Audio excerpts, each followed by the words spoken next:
when it starts to go the other way. Oh, absolutely. I get quite emotional when I think about it. Like, I know. for God's sake, does this mean we'll be able to be ladies kind of and normal? gentlemen, so Are we ready? we're live streaming. So Oh, okay. No. in the left-hand corner, you'll note that we are live streaming. Thank you, Joseph. Welcome, fellow counselors, staff. I'd just like to acknowledge that the Subats First Nation and the town of Lake Cowichan have a vested interest in the stewardship, environmental, and economic development of the lands we share. And with that, I welcome you to tonight's meeting. I do have an addition, if you will bear with me, a leave of absence from tonight's proceedings for Councillor Bomaka. I think she's in though. She is viewing, but she will not be participating. Okay. So just in her participation, just a leave of absence on the participation, if you wouldn't mind. And with that, any other introduction of late items? So once again, this meeting is being held, Finance and Administration, electronically transmitted via council chambers at 39 South Shore Road, Lake Cowichan, as per Ministerial Order M192. And with that, I will look for approval of the agenda. Moved and seconded. All those in favor? And those opposed? And just a reminder, there are two opportunities for public input. One, verbal comment on subsequent items on the agenda. Two ways that you can submit those comments. One is by telephone at 250-749-6681 or by email at general@lakecowichan.ca.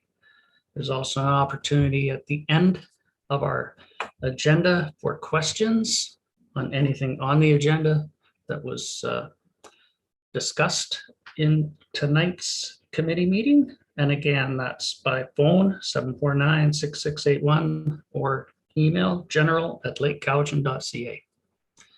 With that, I think I could move on. Business arising, unfinished business on the municipal upgrades. There is no update. Well, if I may, I can just give you a very short update. We are basically in a holding pattern now because I had written to the ministry asking if we could move forward with the project, considering that the requirements are that the tender or the construction not begin, the grant is to be valid.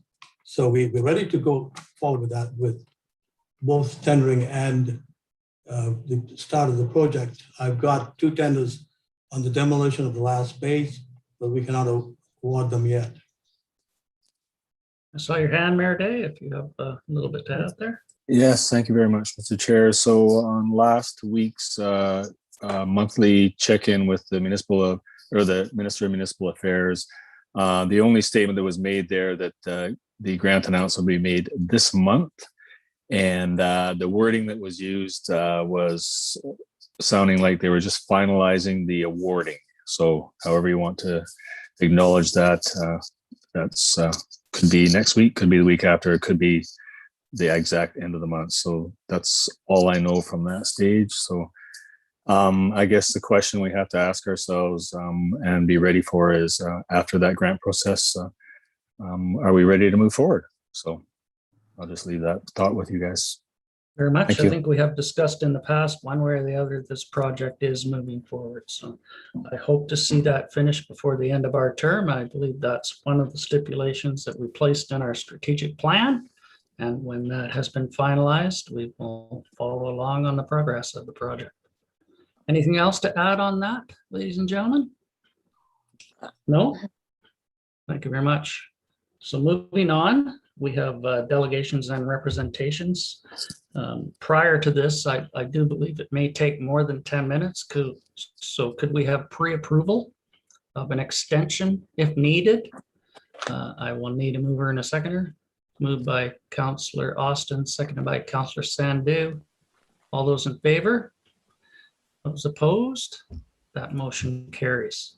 And with that, I will let Joseph invite Graham Roberts, who is the representative of the consolidated financial statements from MNP. Welcome, sir. I think you've all met Graham. He was here the last time talking to council, so we'll let him proceed. Hi there, good evening, everyone. Hopefully I'm not muted. Anyways, I'll start quickly with our audit findings. It's just a very sort of wordage of what an audit is and stuff like that. So I'll just sort of jump right into it. Is it easy for me to share my screen? Or do you want me just to talk and you guys not following me? I think we have paper copies if you want to Okay. just, Sure. we Okay, can so follow I'll along jump if you in. wish. So yeah, the audit findings, I'll jump right into it. Page 1, just when we had our original audit service plan, we did change the materiality. When we had the audit service plan, it was $245,000 for material. We bumped it up to $275,000, and that was just so when we did our pre-planning back in November, we weren't sure what the actual revenues were. That materiality was just over 3.8% of total revenue, just for indication what it is. And I guess status of our audit. So we're finished all our field work, just waiting for board approval. We're just updating a couple of legal confirmations, just typical auditing procedures that we need to do. Next page, identified or suspected fraud. We didn't find any, we're not looking for it, but nothing came to our attention that we need to make you aware of. No non-compliance noted, no matters relating to related parties were noted. No significant deficiencies in internal control were noted. No going concern issues. Next page. Just, matters arising discussions management. Just like to thank Ronnie and her team for doing these audits remotely. It's a little more work for staff, I think, but thank you for that. And no differences were noted during our audit, so we didn't propose any adjustments. Actually, that's not true. We did, but Ronnie corrected those as we were doing part of the audit. And I'll go through that once we get to the financial statements. And so that's basically our audit findings. Then the last part of that page is just our independence communication. Of course, for us to give an independent audit opinion, we must be independent. So that's just confirming our independence to you. So I'll jump into the actual financial statements. Actually, I'll just talk about the audit report. So it's a clean audit report. So no material misstatements were noted. No unadjusted differences are noted either. So it's a clean audit report. So that's good. So jumping into the financial statements. So looking at the statement of financial position. So cash and short-term investment deposits. So that's gone up significantly, $2.2 million. Most of that money is actually held in MFA money markets. So secure investment, no risk, but a little bit more interest than leaving in the bank. Accounts receivable have gone up a little bit, and that's just probably a COVID effect. Some people are a bit behind in their paying their property taxes. That was the main increase there. On the liability side, future payroll obligations, I won't go through the note in detail, but the big part of that is vacation accrual. There's a couple senior employees with lots of vacation owed to them. Deferred revenue and deposits, that's just gone up a little bit as well. So community works fund, so that's the gas tax, that's what that money is there.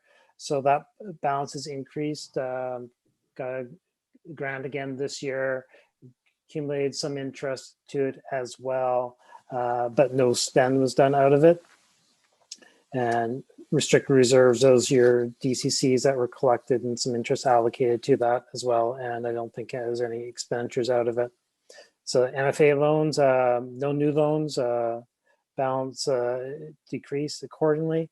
So you end up with a net financial asset position of $9,390,934. So quite a strong financial position compared to the prior year.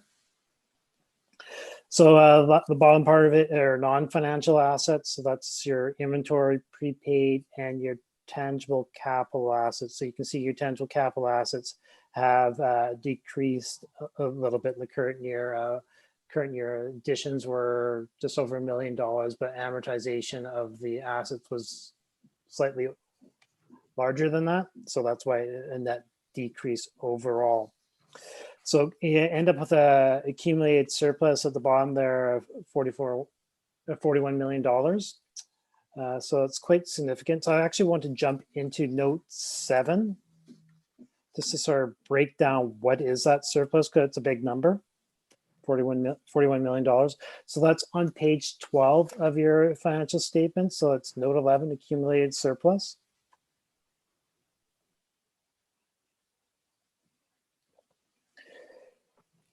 So the first item there, investment in capital assets. So that's the amount that the town has invested in its infrastructure, buildings, and land. So that's not really cash that's available for future spend. It's amount that you currently have invested. So that's the biggest chunk of your surplus. That's 31 million of your surplus. So there's 10 million left over, as it were, of which 7 million of it is in operating surplus. Then an additional 3 million is in reserves. And so you can see the reserves are listed down below there.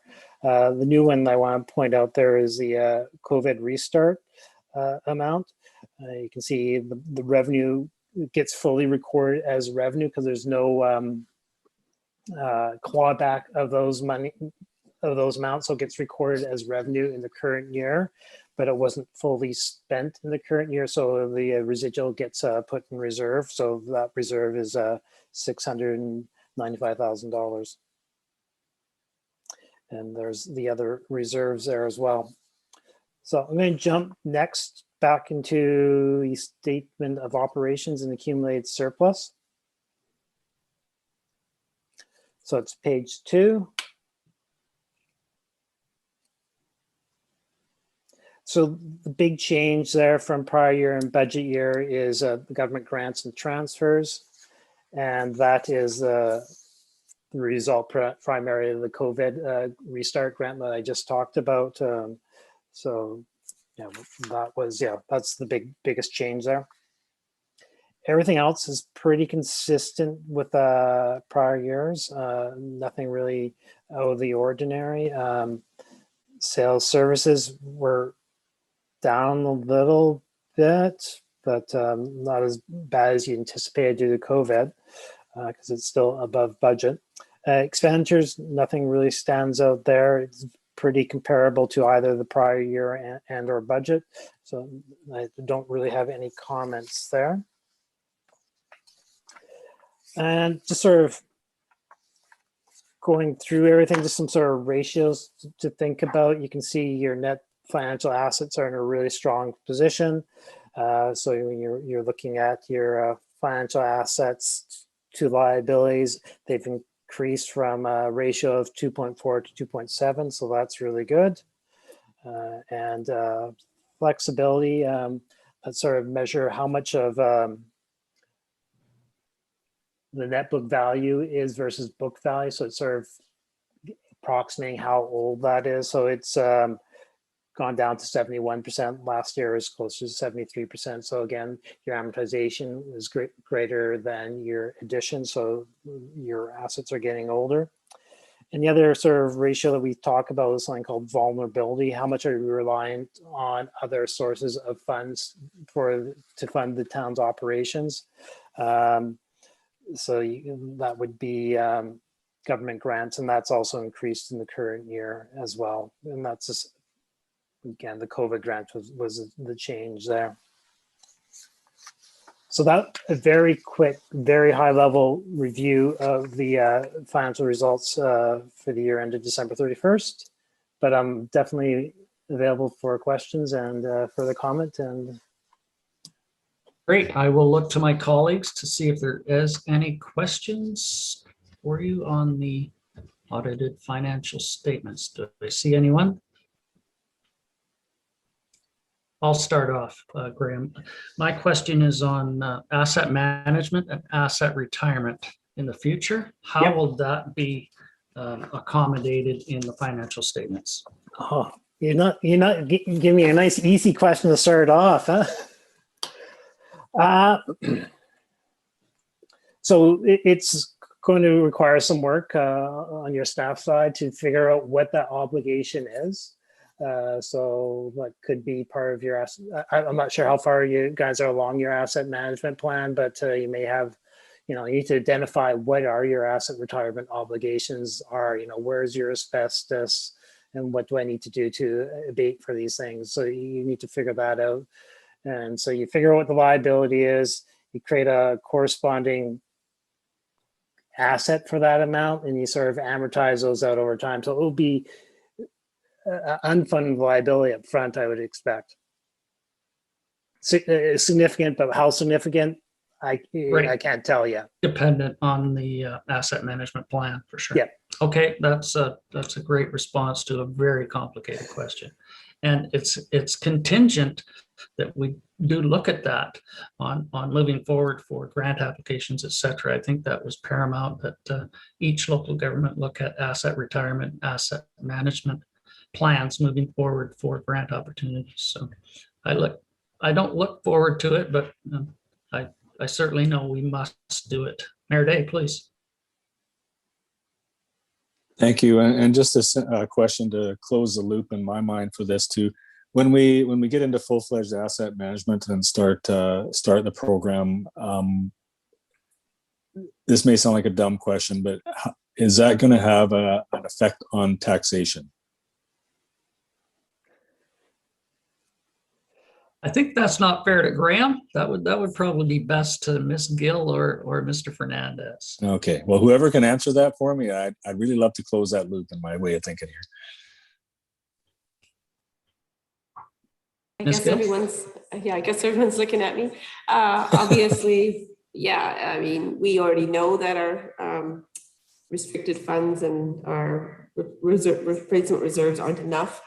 We haven't planned and put away enough monies to fund future replacements. So yeah, it is going to affect. Follow up? Yeah, so in simple terms for me, once we adopt an asset management plan, and let's just pick on water pipes in the ground, and we say we want to, this is part of the plan, we need to start putting away the money for our share of whatever it's going to cost for replacement. Is that correct? And then rely on grants too. Pardon me? Without grants, yeah, you'll have to figure out that way or figure with grants. At this stage of the game, we have no idea what the grants will be. Right. Okay, thank you. I got it now. So being implemented for asset replacement. Perhaps we'll start with the water fund, and then we'll move to the sewer fund, and then whichever one you choose to establish that reserve would be the one for that asset replacement. I see some head shaking, so it sounds like I know what I'm talking about. Mayor Day, please. Yeah, so just one more. I mean, once we get into the full-fledged plan, that means we got to start putting away, our share for everything. Is that correct? We're not just going to adopt portions of a plan. It's the entire plan for asset management. Well, that will depend on their priorities. I think we'll have to determine what those priorities are. There's no way we can do everything all at once at the same time. So you've got to just basically plan it out. And I think we've done this at a number of budget sessions where staff have indicated this to you, but I guess you want to hear it from the auditor himself in terms of the approach. You may not want to believe us. Oh, very nicely done, Joseph. Appreciate that.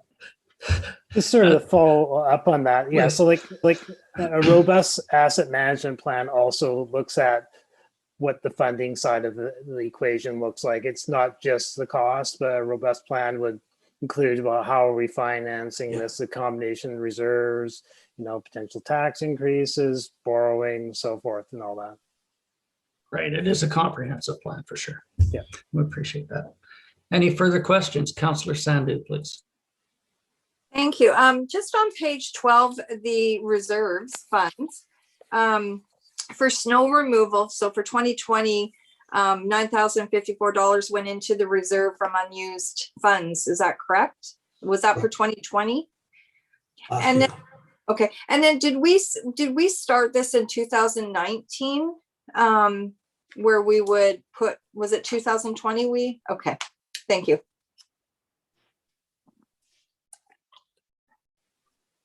Further questions, comments? Well, I just want to thank staff and yourself, Graham, for all the hard work in putting this together. Very comprehensive and it's very easy to follow, even though there's lots of numbers. I'm a geek for financial statements. I've been the chair of the finance committee for a number of years, and I find it very enlightening.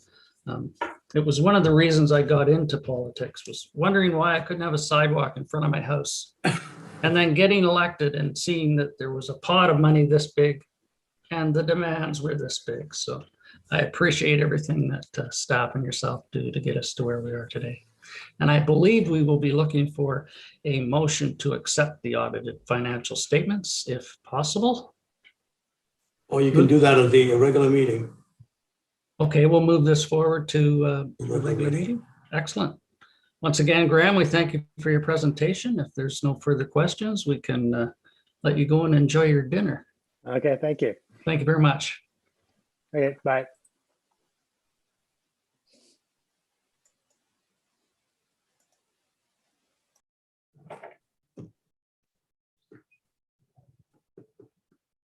Let me try that again.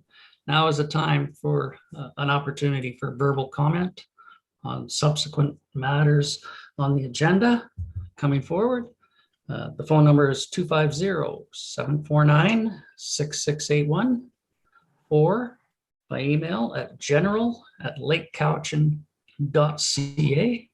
We will pause for 3 minutes while we await any comments from the public. See you in 3 minutes, 5:26.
See everybody's video popping back up.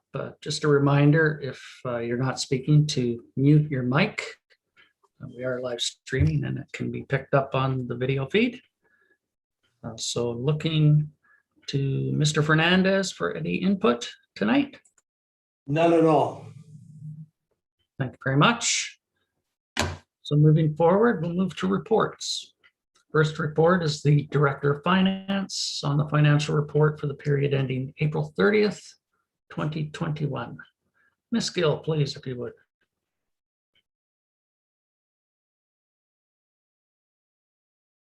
I'd be pleased to answer any questions on the report.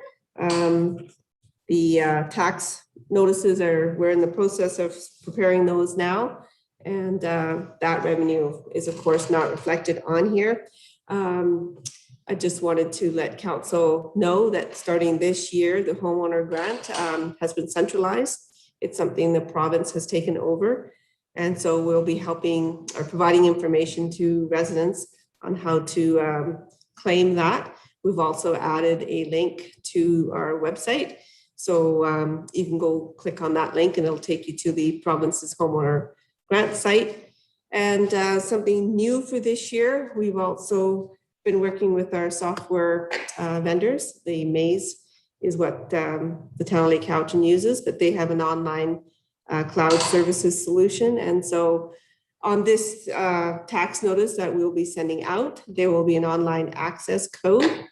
Using this code, you'll be able to set up your account and view your property tax notice or the amount owing online. So moving everything to an online format. Unfortunately, you won't be able to pay your taxes there because the only way to do that would be through credit cards and charging the 3.5% to 4% extra fees. So, but it does give everyone an opportunity to look at their bills online and then use online banking to pay those amounts. So it does mean for those residents that don't want to come into the office, they don't need to do that. So that's some new services coming for Lake Cowichan residents this year. Great. And I think the most important part is to note that the homeowners grant no longer resides within the town's operation, that the province has taken that over. And I think it's imperative that taxpayers remember that it will be the province taking that over this year, starting this year. And with that link on the website and in the tax notices, I think that'll abate some of the problems, but it will be a hiccup this year, I'm sure. Ms. Gill? Yeah, and if I may add, there is also a number. So you can phone in and claim your grant by phoning in. So for those residents that don't have a computer, there is another option for them as well. Great. So aside from the preamble on the financial report, is there anything in the financial report itself that people had any questions or comments on? Councillor Sandhu. Thank you. Just a question on page 9, the schedule of development services. Can you just explain the poverty reduction strategy of 25,000? So what is the parameters of that amount of funds?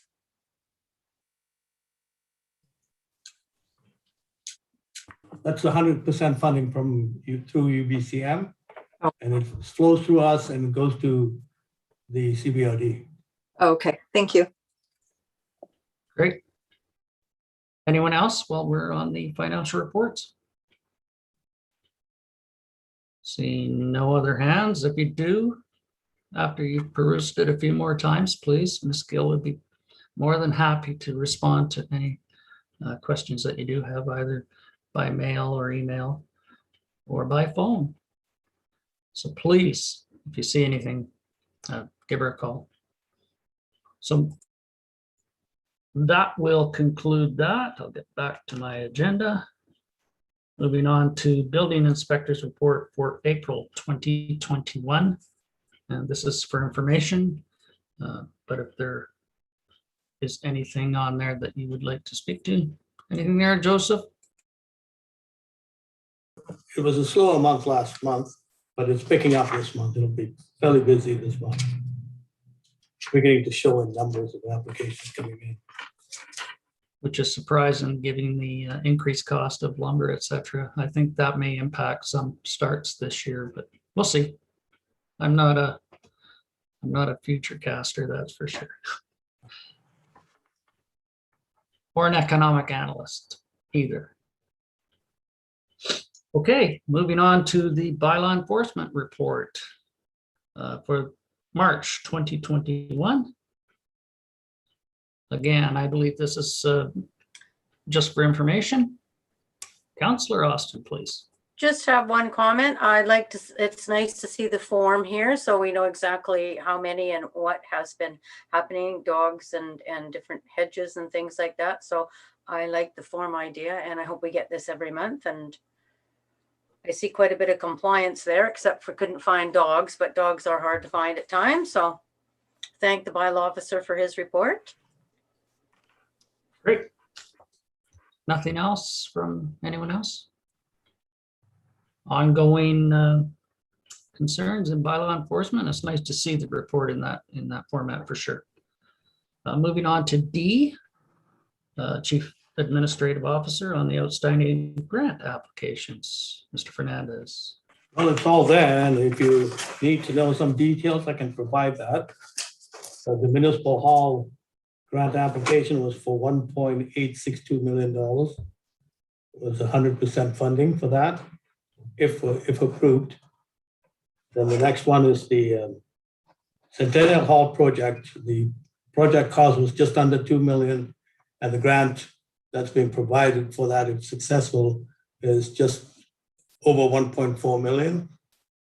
Centennial Park, not Centennial Hall. Park, yeah. Centennial Park, did I say hall? I was thinking of the hall, I guess. And on the sewer treatment plant, the project cost was $7.24 million. The grant was for $5.3 million. So that was applied for in January of last year. And as you can see, it basically says application submitted. There's no results on that yet. And the other two applications were for the Community Resilience Fund and the Local Government Development Approval Program, which were just happened a couple of months ago and one at the last meeting. Great. Any questions or comments? So waiting responses on 3 and 5 actually. 5, and see if anything comes by the end of the month. Okay, nothing else there, ladies and gentlemen. So on new business was the leave of absence from tonight's meeting agendas for Councillor Bomaka for personal reasons. Do I have a mover? Moved by Councillor Sandu, seconded by Mayor Day. All those in favor? Opposed, if any? That motion carries. Thank you very much. Just moving right along here. Any notices of motion? We didn't see any at the start of the agenda. Does this jog anyone's memory for a notice of motion? Nope, not at this time. Public relations items. Anyone have any of those? Councillor Austin, please. I always seem to have one. This is a really good one. This is National Nursing Week, or Nurses Week, I should say. And it's really important if we know any nurses or run across them, or don't run over them, but you know, thank them for what they do. I thanked all the ones I work with. Some of them are working hard times right now, doing the second shots for the care homes and things like that, and the first shots or second shots for the other people in the valley. So it's an important week, and as the Prime Minister said, they are our heroes in the healthcare system. So some of them are getting pretty worn out. I think it's really important to thank them. Oh, very well said. Anyone else? I don't know if you wanted to touch base, Mayor Day, on the email from Linda Blatchford on the announcement, or have you seen it? I have not seen an email from Linda Blatchford, so you go ahead. I will take somebody. this on. She has excitedly announced prior to the May commission meeting, she couldn't hold her excitement, that the junior B team will be locating to Lake Cowichan. We will have a junior B team residing in the 2022 hockey season. The Lake Cowichan Kraken will be the name of the team, similar to the Seattle franchise in the NHL. So maybe we can say that the Lake Cowichan Kraken could be the farm team for the Seattle Kraken of the NHL.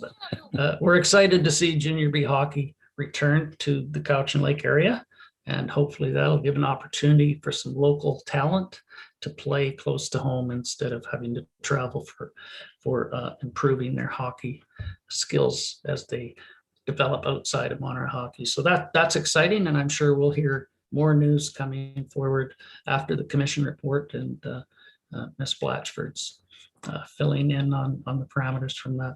So exciting news. Mayor Day, please. Yes, thank you. Something I would like to report on is that if you haven't seen the announcements, that the Cowichan Lake Trailblazers Society have met a land use agreement with Mosaic Forest Management for 1,000 hectares to the south of town, basically from Scotts Falls to Missachi Lake on the mountainsides there and in the lowlands. We'll be actively presenting the trail master plan in the future, and would be happy to send representatives from that group to the town and appear as a delegation to describe what will happen in the future once that group gets into the fundraising and activities. Okay, thank you very much. Anyone else while we're here? Well, with that will take us to question period on any items that were in the agenda tonight. That's limited to the items in the agenda. Phone number 250-749-6681 or email at general@lakecowichan.ca. We will pause for 3 minutes. We'll see you back here at 5:41.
Can you hear me? Yeah, you're going to be a YouTube star. We're still recording. No, he's not live though, right? Oh, we're live. Are you? Okay. Doesn't show live. Up in the left-hand corner.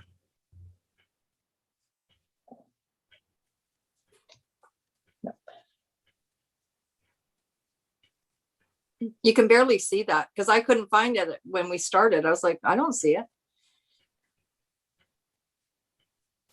It's up top left. Sometimes it's in a different part, but it's usually right beside saying turn on original sound. Yeah.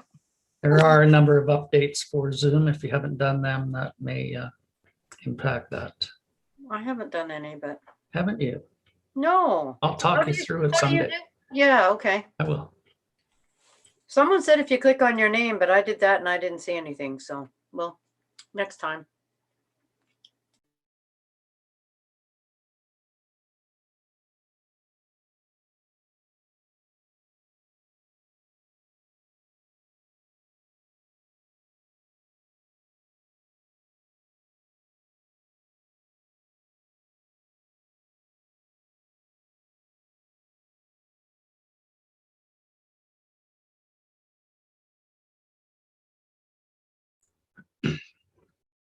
5:41, I see everyone's returning virtually.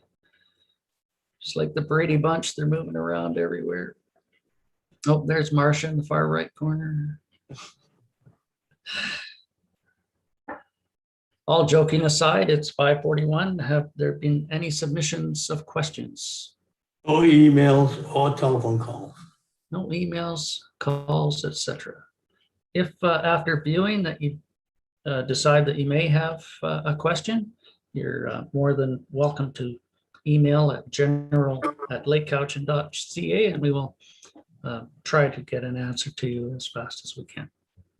So with that, I'll be looking for adjournment. Moved by Mayor Day, seconded by Councillor Austin.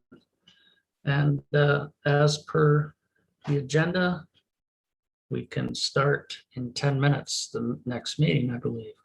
So meeting is adjourned.